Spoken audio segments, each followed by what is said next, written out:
19 जहाँ पर हम 4 नीच बावली गेंडों को बैठा हुआ देखते हैं जो कि भोसड़ी के नंबर 1 मादर चोद हैं। ये कोई छोटे मोटे आदमी नहीं बल्कि बड़ी बड़ी पोस्टों पर गेंद मरा रहे हैं, जिसमें एक प्रेसिडेंट, एक बिशप, एक डॉक्टर और एक मजिस्ट्रेट है, जिन्हें 1944 में वर्ल्ड वॉर 2 के बाद इटली पर हुकूमत मिली थी। और ये कैसे अपने रीति रिवाजों और धर्मों को निभाने के लिए एक दूसरे की बेटियों से शादी कर लेते हैं। मैं आपको बता दूं, इन चारों से बड़ा गांडू इस दुनिया में आज तक पैदा ही नहीं हुआ। ये बहन के चौदे अपनी बेटियों से ही शादी कर लेते हैं। फिर हम इन चारों गांडुओं को एक बुक पर साइन करते हुए देखते हैं, जिसके अकॉर्डिंग ये चारों बेटी चौद के इतने बुरे कांड करेंगे कि इनका बाप भी इन्हें ऊपर से गालियां बक रहा होगा और ऊपर जाने के बाद वो इन चारों की गेंद मारेगा। पर इनका मानना था कि ऐसा करने से ये डेविल के और भी करीब जा सकते हैं और इनका ये मोटिव भी था। मादर चौद, ये कौन सा मोटिव होता है? मैं होता तो पहले डायरेक्टर की गेंद पर गोली मारता। अब इस कांड को निभाने के लिए ये चारों भोसड़ी के अपने गांडू गार्डों के साथ 4 जवान लोंडो को ढूंढते हैं और उन्हें अपनी सिक्योरिटी में रख लेते हैं। और फिर ये 9 लोंडो को और पकड़ के लाते हैं और उन्हें नंगा धड़ंगा होने को बोलते हैं। और जब एक आदमी उनसे बचकर भागने की कोशिश कर रहा होता है तो वो उसे शूट करके मार देते हैं। अबे कहाँ जा रहा है गांडू, और भाग लंडू रे। इसके बाद वो 9 लड़कियों को पकड़कर उन्हें भी नंगा धड़ंगा होने को बोलते हैं। वहीं हम एक लड़की युवा को देखते हैं जिसे उसकी माँ भगाकर बचा रही होती है। जिसके बाद वो 4 जवान वाले लौंडे गार्ड भी उनका पीछा करने लगते हैं। पर फिर ईवा की माँ समझ जाती है कि वो अब इनसे नहीं बच पाएंगे, इसीलिए वो दोनों मरने की कोशिश करने लगती हैं। जहाँ पर उसकी माँ तो मर जाती है, लेकिन वो लोग ईवा को पकड़कर उसे बचा लेते हैं। अब इस वजह से इन 4 मादर चौदों के मेंशन में 8 लड़कियां और 9 लड़के ही बचे हुए थे। तो इस तरह से मूवी का पेलमपाली पार्ट 1 खत्म हो जाता है। तो चलिए अब सेकंड पार्ट का पोस्टमार्टम करते हैं, जिसका नाम है सर्कल ऑफ मैनियक। इस पार्ट के शुरू में ही ये 4 भोसड़ी के मच्छर की झांट घोड़े के आंट 4 नई प्रोस्टिट्यूट को लाते हैं जो एक से एक हसीना थी और ये भी उसी मेंशन में आई थी, जिनमें 17 गुलाम पहले से ही मौजूद थे। वहीं पर वो चारों बड़वे उन 4 प्रोस्टिट्यूट को ऑर्डर देते हैं कि उनमें से एक एक आकर उन गुलामों के साथ चारों बड़वों को भी गंदी गंदी कहानियां सुनाए, जिससे ये भटाभट की कहानियां सुनकर आपस में ही मुट्ठ मारने लगे। और फिर हमें पता चलता है कि ये चारों बेटी चोद के खुद तो कानून नहीं मानते और ये इन 17 गुलामों के लिए कानून बना रहे हैं, जिसमें कोई भी गुलाम अपने जैसे लिंग यानी कि मेल टू मेल और मेल टू फीमेल कोई भी गुल नहीं कर सकता। और इस दौरान इन सभी को नंगा धड़ंगा ही रहना पड़ेगा और ना ही ये अपने भगवानों का नाम ले सकते और ना ही ये कोई गलती कर सकते।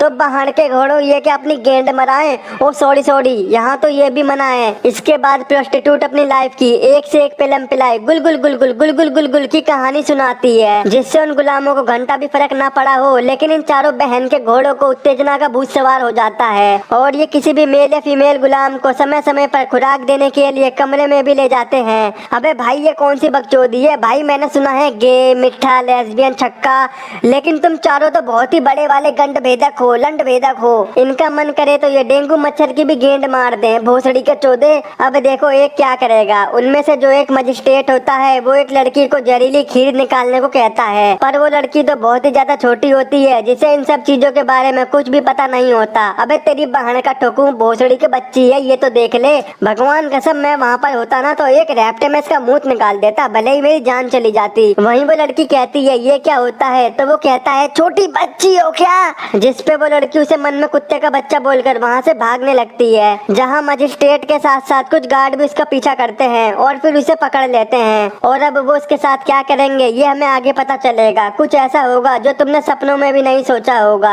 इसके बाद हम सभी लोगों को एक रूम में खाना खाते हुए देखते हैं, जहाँ पर एक गार्ड एक लड़की को नीचे गिरी हुई अंगूठी को उठाने को कहता है और इसी बात का फायदा उठाकर पीछे से एक गार्ड उसकी दुकान का शटर खोल देता है, गुल कर देता है। अब इस कार्यक्रम को देखकर उनमें से एक भड़वे को क्या चुल्ल मचती है कि वो अपने दोनों तरबूज इस गार्ड के हवाले कर देता है और बोलता है इसे भी काटो। अबे भाई मैं नहीं कर रहा एक्सप्लेन, ये भोसड़ी के किस नस्ल के आदमी हैं? कोई कमेंट करके बता दो। यानी कि समझ रहे हो ना, ये इटली के ऐसे दरिंदे हैं जिन्हें कोई भी चलेगा, भले ही वो आदमी हो या औरत। इसके बाद वो चारों प्रोस्टिट्यूट उन चारों दल्लों से कहती है कि हमें इन्हें मुट्ठ मारने की प्रक्रिया सिखानी ही पड़ेगी, क्योंकि हम तो पैदाइशी टीचर हैं। और फिर वो एक डमी लाकर उन फीमेल गुलामों को डमी की बिल्डिंग हिलाने को कहती हैं, जो बारी बारी सारे गुलाम करते हैं। अब इसके बाद हम उसी लड़की को देखते हैं जिसे मजिस्ट्रेट ने पहले जहरीली खीर निकालने को कहा था, जिसे उन लोगों ने गुल करते करते मार डाला था। और फिर वो सभी गुलामों को वार्निंग भी देते हैं कि अगर किसी ने भी यहाँ से भागने की कोशिश की तो उसकी गेंद में 536 गोली ठोक देंगे। फिर वो सांस कहाँ से देगा, पाद कहाँ से मारेगा हमें नहीं पता, हम तो भैया पूरे साफ सुथरे आदमी हैं, आर या पार। अब हम फिर से मजिस्ट्रेट को देखते हैं जो अपनी गेंद उठा के बोलता है अब हमें इन गुलामों में से मेल और फीमेल को चूज करके उनका ब्याह कराना चाहिए। भाई ये मजिस्ट्रेट की गांड में बहुत चुल हो रही है, यही ज्यादा जजपंती कर रहा है। फिर क्या, जिसे उन्होंने चूज किया होता है उनकी शादी हो जाती है और उसके बाद वो उन दोनों को आपस में गुलगुल गुलगुल गुलगुल गुलगुल करने को बोलते हैं। देख लो भाई, इन्हीं की मर्जी से गुलगुल होगा और इन्हीं की मर्जी से मौत होगी। इसके बाद वो दोनों कपल इनकी बात मानकर एक रूम में गुलगुल गुलगुल गुलगुल गुलगुल कर रहे होते हैं। तभी पीछे से उन चारों दल्लों में से 2 दल्ले पीछे से आकर उनसे गुलगुल गुलगुल गुलगुल गुलगुल करने लगते हैं। पर तभी वहाँ पर 2 बचे हुए दल्ले भी आ जाते हैं। ये सब देखकर उनसे रहा नहीं जाता तो वो उन दोनों दल्लों को रोक देते हैं। ये भैया डायरेक्टर कहाँ पर है, साले ने कौन सा नशा करके मूवी छाप दी। इसके बाद ये चारों मादरचोद उन गुलाम लड़कियों को कुत्ते की तरह ट्रीट करने लग जाते हैं। वो उन्हें कुत्तों की तरह खाना खिलाते हैं और जब एक लड़की ऐसा नहीं करती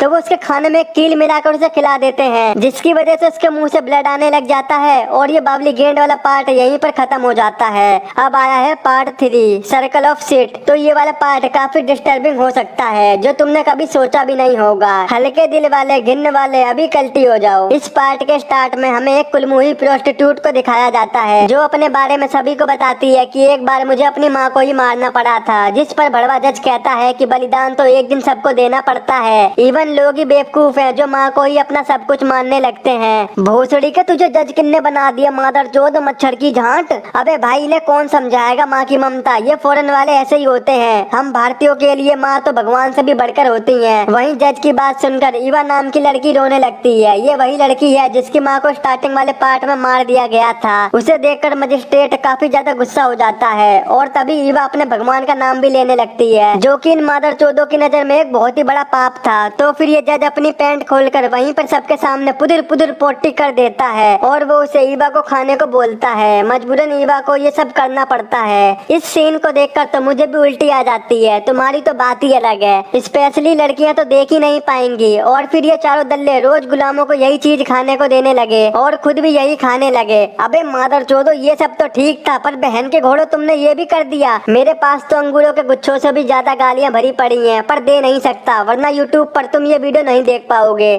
अब जो भी गुलाम इसे नहीं खाता था तो उसका नाम एक रजिस्टर पर लिख लिया जाता था, ताकि लास्ट में उसे बहुत ही दर्दनाक सजा दी जा सके। अब यहाँ मैं आपको कैसे बताऊं कि ये कितना डिस्टर्बिंग सीन है। मुझे तो लग रहा है इन चारों दल्लों का दिमाग ही नहीं है। अब इस तरह से अब ये सब रोजाना यही खाएंगे। अब एक रात ये चारों डिक्टेटर तानाशाही आदमी सभी गुलामों का पिछवाड़ा देखने लगते हैं। इनका प्लान ये था कि जिसकी गेंद सबसे ज्यादा सुंदर होगी उसको ये मार देंगे। जहाँ पर इन्हें एक लड़के की पसंद आ जाती है और जब ये उसको शूट करने के लिए गन चलाते हैं तो उसमें गोलियां ही नहीं होती, जिस पर डिक्टेटर उससे कहता है कि भोसड़ी के मैं तुझे इससे भी भयानक मौत दूंगा। इसके बाद वो चारों भड़वे मच्छर की झांट अपना चूतियापंती का प्रदर्शन करते हुए अपने गाड़े गुलामों से ही शादी कर लेते हैं। तभी एक गुलाम एक दल्ले को बताता है कि मेंशन में तुम्हारे रूल्स को तोड़ा जा रहा है। तो वो कहता है कैसे? तो वो गुलाम उसे 2 लड़कियों को एक साथ सोते हुए दिखाता है। अब इन भड़वों के रूल के मुताबिक कोई भी फीमेल टू फीमेल साथ में नहीं सो सकती थी, जिससे वो उन पर गन पॉइंट कर देता है। तो वो लड़की उसे बताती है कि एक गुलाम और है जो एक नौकरानी के साथ सोता है। तो वहाँ पर जाकर वो चारों डिक्टेटर उसे रंगों हाथ पकड़ लेते हैं, जिसके बाद वो चारों उन चारों गुलामों को मार देते हैं। यहीं पर ये पार्ट भी खत्म हो जाता है। अब हम इस मूवी के लास्ट पार्ट को एक्सप्लेन करेंगे, जो है सर्कल ऑफ ब्लड।